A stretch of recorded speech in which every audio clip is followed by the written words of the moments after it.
This time on the 60-second He-Man reviews, it's the Zone of Darkness, an episode where Skelly somehow sabotaged Master Cebrian and Mara's ship to force Astro Sub to land on the Freon territory of Denebria. He-Man and company also go there and meet the Freons, who are these weird-looking guys whom the mutants are initially afraid of, and whom He-Man and the Galactic Guardians also distrust, despite the fact that the Freons insist that they are actually Primans. Let's get on with it.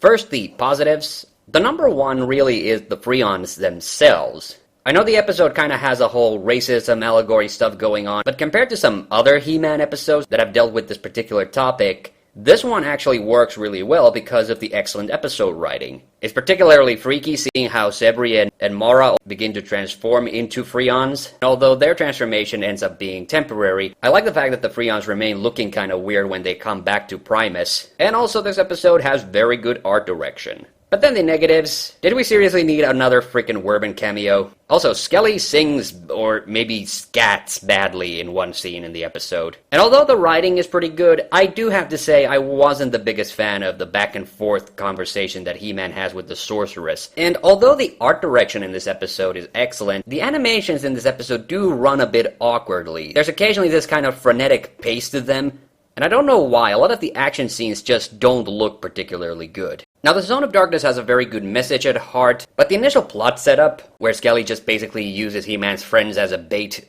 comes off initially kinda weak. Like, I'm pretty sure there's at least a half dozen episodes in the show already up to this point with this exact same starting scenario. But the more we learn about the Freons, the better the episode honestly gets. The awkward as hell animation is really one of the biggest setbacks, but I'll give it at least 1.5 Grayskulls out of 3. Until next time, I have the power, so can you.